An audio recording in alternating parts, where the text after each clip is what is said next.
1991 के दौर में भारत में एक बड़ा आर्थिक संकट आया था। हो सकता है आप में से बहुत से लोगों को याद हो, बहुत से लोगों को ना पता हो। जिन्हें नहीं पता उन्हें बता दें कि उस टाइम पे सरकार के पास इतना डॉलर नहीं बचा था कि हम ज़रूरी सामान इंटरनेशनल मार्केट से मंगवा सकें। उस समय की कंडीशन की वजह से रुपया अचानक 2 बार गिरा, एक बार 9% और फिर 2 ही दिन में 11% और गिर गया। लेकिन उसके बाद से भारत में डॉलर को मैनेज्ड फ्लोट रिजीम यानी मार्केट फोर्सेस के द्वारा ही मैनेज किया जाता है। हालांकि समय समय पर जरूरत पड़ने पर आरबीआई बीच बीच में आकर उसे संभालता भी है और भारतीय बाजार में डॉलर और रुपए की सप्लाई को मैनेज भी करता है। हालांकि आरबीआई इसमें ज्यादा इंटरवीन नहीं करता क्योंकि इससे उस पर करेंसी मैनिपुलेटर का टैग लग सकता है। तो क्या है माजरा, आपको आगे इसमें समझाते हैं। तो नमस्कार, मेरा नाम है रोहित कौशिक और आप देख रहे हैं मनी 9। आज हम बात करने वाले हैं ट्रंप 2.0 के पॉलिसीज की, भारत के इकोनॉमी में डॉलर के इनफ्लक्स और आउटफ्लक्स की यानी आने जाने की। तो सोचिए ज़रा, आप किसी सब्जी मंडी में खड़े हैं और सब्जी खरीद रहे हैं। आप देखते हैं कि इनकी कीमतें हर हफ्ते ऊपर नीचे होती रहती हैं। आप सोचते हैं कि भाई इस बार तो बारिश भी अच्छी हुई, फिर भी सब्जियां इतनी महंगी क्यों हो गई। फिर आपको याद आता है कि मिडिल ईस्ट में वॉर चल रही है, इस वजह से क्रूड ऑयल के दाम ऊपर भाग रहे हैं और डॉलर की डिमांड भी बढ़ी हुई है। तो अगर आप यही सोच रहे हैं तो भैया डॉलर का क्या लेना देना है हमारी थाली के या रोज़मर्रा की ज़िंदगी से, ये सोचने वाली बात है। तो चलिए बता दूं, जान लीजिए आप एक बात कि डॉलर और रुपए का रिश्ता ही आपकी थाली का स्वाद तय करता है। और इस बार फिर से अमेरिका के राष्ट्रपति डोनाल्ड ट्रंप ने इस रिश्ते में हलचल पैदा कर दी है। जैसा कि आप जानते हैं कि साल 2024 में ट्रंप दूसरी बार अमेरिका के राष्ट्रपति बनने के साथ ही अमेरिका की व्यापार नीति में उथल पुथल शुरू हो गई थी और इसका सीधा असर पड़ा आपकी और हमारी जेब पर। अब 2025 में चल रहे इस ट्रेड वॉर ने फिर से हलचल मचा रखी है। ट्रंप की अजीबोगरीब नीतियां, बार बार बदलते फैसले और अमेरिकी बाजार में अनसर्टेनिटी, ऐसे में रुपया कभी गिरता है कभी चढ़ जाता है और अब तक कुल मिलाकर 0.4% मजबूत हुआ है। अब बात कर लेते हैं आखिर वो कौन कौन से फैक्टर्स हैं जिन पर एक्सचेंज रेट्स डिपेंड करते हैं। तो पहला फैक्टर है क्रूड ऑयल। भारत अपनी ज़रूरत का 85 से 88% कच्चा तेल बाहर से ही खरीदता है। जैसे ही कच्चे तेल महंगा होता है हमें ज़्यादा डॉलर देने पड़ते हैं और जब डॉलर की मांग बढ़ती है तो रुपया गिर जाता है। लेकिन अब इसमें एक अच्छी बात हुई है, भारत ने अब तेल सिर्फ खाड़ी देशों से नहीं खरीदना बल्कि रूस और अमेरिका जैसे देशों से भी लेना शुरू कर दिया है। और इसके अलावा अफ्रीका और लैटिन अमेरिका जैसे नए सप्लायर्स की भी तलाश की जा रही है।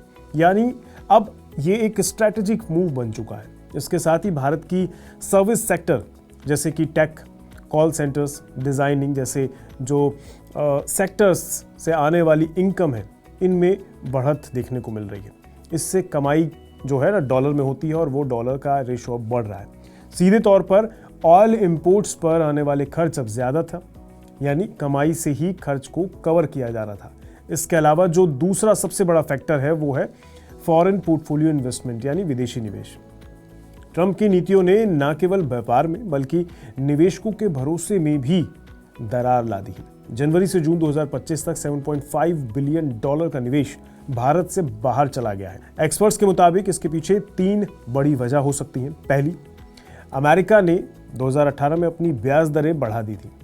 अब निवेशकों को वहीं ज़्यादा फायदा देखने को मिल रहा है और अमेरिका में उनका पैसा भी सुरक्षित रहेगा। दूसरी बड़ी वजह, डॉलर कुछ दिनों से और मजबूत हो गया है।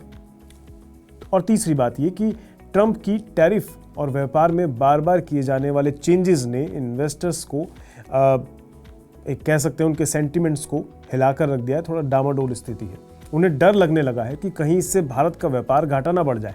जैसे ये तीनों बातें एक साथ होती हैं, विदेशी निवेशक पैसा निकालकर भागने लगते हैं। अब मजे की बात यह है कि ट्रंप खुद ही चाहते हैं कि अमेरिका का ट्रेड डेफिसिट कम हो और इसके लिए डॉलर को थोड़ा कमजोर होना चाहिए ताकि अमेरिकी प्रोडक्ट्स का इंटरनेशनल मार्केट में प्राइस सस्ता हो जाए। पर पिछले 10 साल में डॉलर लगातार मजबूत हुआ है। हालांकि अभी 2025 के 6 महीने में डॉलर 11% तक गिर चुका है।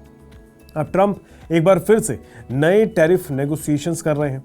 इसके अलावा उन्होंने ब्रिक्स को चता दिया है कि वो डॉलर की हेज मनी को चैलेंज ना करें। तो कुल मिलाकर आगे होने वाली ट्रेड डील इस बात को डिसाइड करेगी कि मार्केट में डॉलर के इस नए मूव का आगे क्या असर पड़ेगा। आज के लिए बस इतना ही रखते हैं, फिर मिलेंगे आपसे किसी नए मुद्दे के साथ, किसी नए एनालिसिस रिपोर्ट के साथ। तब तक के लिए आप बने रहिए हमारे साथ, देखते रहिए मनी 9। नमस्कार।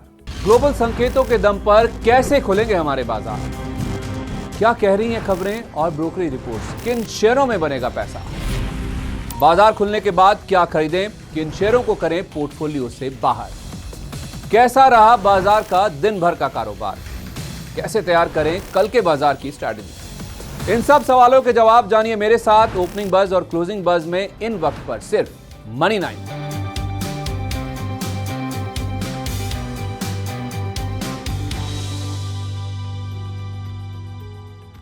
मनी 9 लाया है मेंबरशिप प्रोग्राम मनी 9 प्राइम।